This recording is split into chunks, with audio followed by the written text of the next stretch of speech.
Well, hello and welcome to my YouTube channel.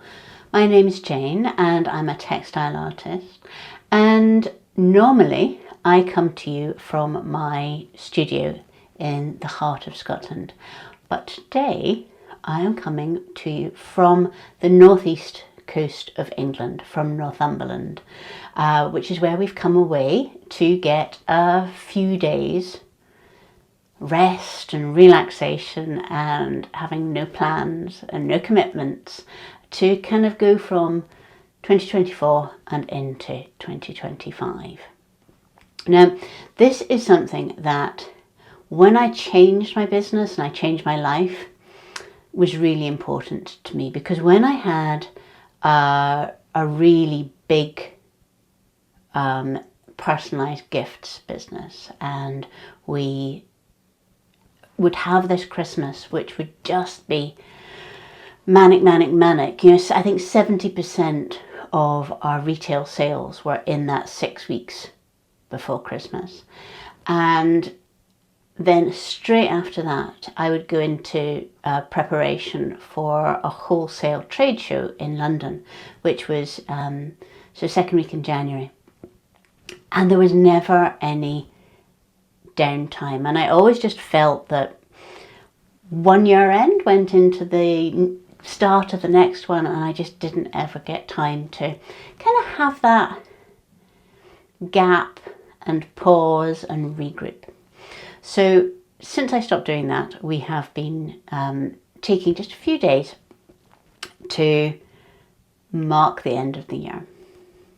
And for the last couple of years, we have come down to Northumberland, which I love. And first couple of times we went to Alnwick, which is a beautiful historic town, went to Sea Houses, which is on the coast, and then this year we have a cottage that is actually on the beach. Last year we went for a dog walk along the beach that you can probably see out the back there, and Sea Houses had been really nice. I mean, Sea House is a beautiful village, but on Hogmanay, on New Year's Eve, it had been really terrible weather, and our plans to walk to the beach were kind of abandoned. And we thought at that time, you know, if we'd been nearer the beach, if it hadn't been a half-hour walk, we probably would have still gone and just got wet and come back and, you know, had a shower and warmed up. But because there was just that little bit of a gap, we didn't do it. And when we went for the dog walk the next day, we thought, you know, there is a row of cottages where we would have celebrated Hogmanay outside, even if it was raining, even if it was blowing a gale.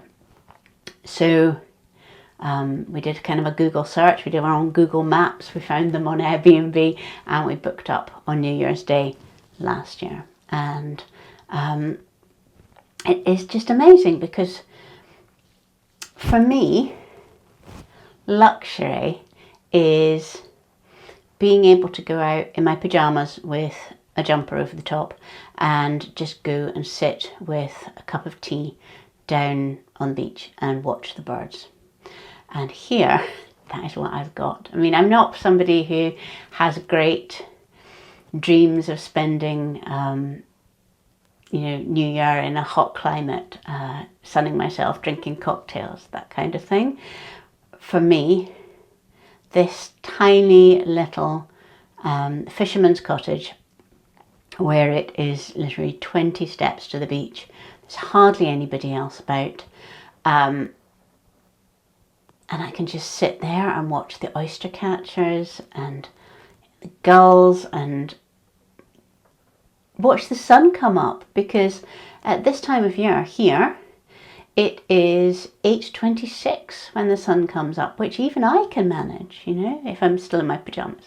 The other reason that we're down in the northeast of England is that this is where previous generations of my family come from.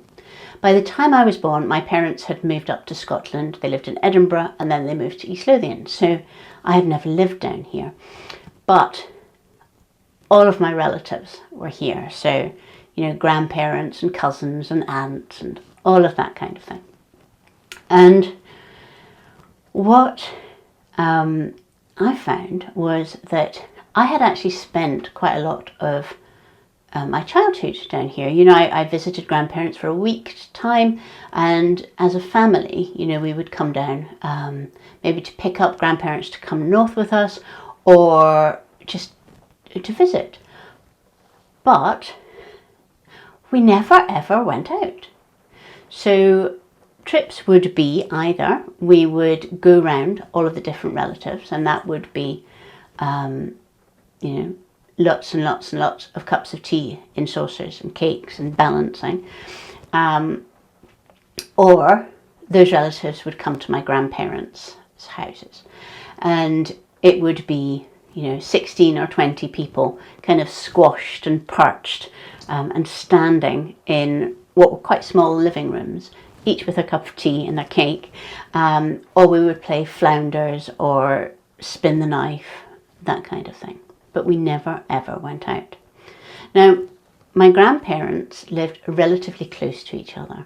My mum's parents lived in Nelson Village, which is a mining village, and it is very near to Cramlington.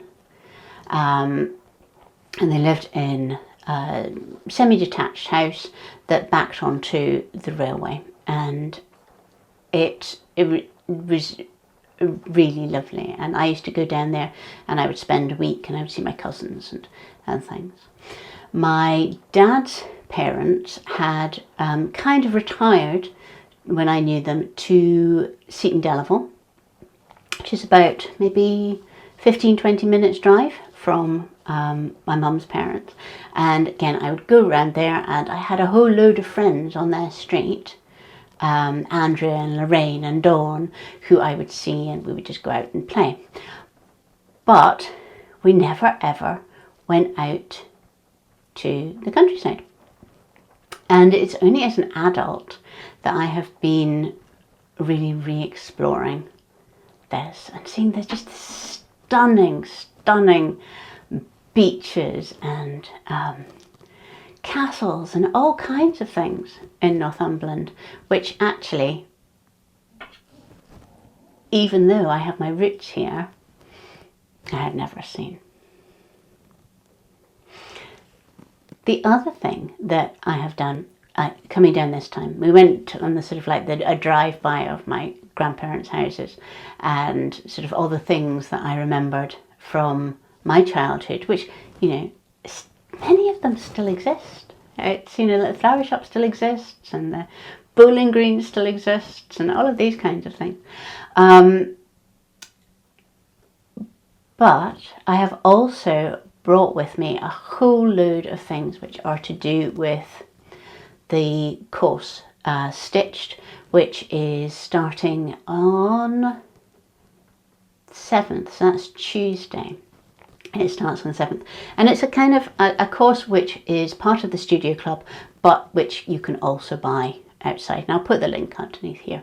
But what this course is about is, yes, we're doing hand embroidery. That is the technique that kind of like draws it all together. But it's actually a course about connecting to previous generations. And I thought that, coming down here for New Year and going around all of those places and really thinking about my grandparents and sort of like the great aunts and all of these kinds of things, and the idea of family and of things handed down. And my family was not kind of like a rich kind of family, and it is a very particular kind of needlework that they do. It's very, very practical, or it's small and aspirational, and I think that is typical of so many things. So I came down to this cottage with my collection of old needlework magazines, and I love these because I don't think that you ever get a feeling for what it must have been like to be a woman in, you know, 1920s, 30s, 40s. I don't think there's a better way of doing that than reading magazines that were read by these women. So I brought down, I've got sort of like 3 sets of magazines. One is from the 1920s, one's from the 1930s, one's from a little bit older, a little bit newer, sort of like 1950s, 60s. And just reading through the adverts and the stories and the project and how money worked, you know, what you had to buy, how expensive that would have actually been in comparison to, you know, potatoes or pound of mince, all of these kinds of things, and just getting an insight into the kind of language that was used, the worries that were being sort of like catered to, and the idea that actually very, very little changes.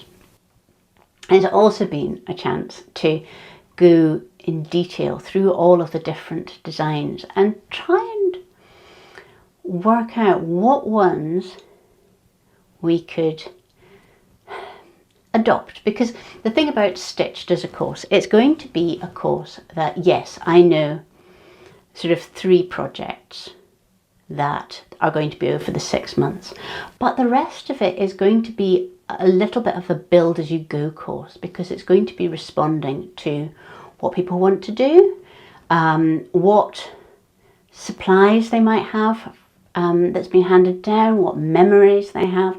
I know that there is one woman is going to be making a big banner from using some linens and threads that she inherited from her grandmother, and I want it to be so that you can do that. And realistically, a lot of the things that my, you know, grandparents' generation made were things that are not really generally useful now. Like, there's lots of tea trays and those funny things that go in the bottom of glasses to, I don't know, to protect tables. So like portable coasters that went onto your glasses.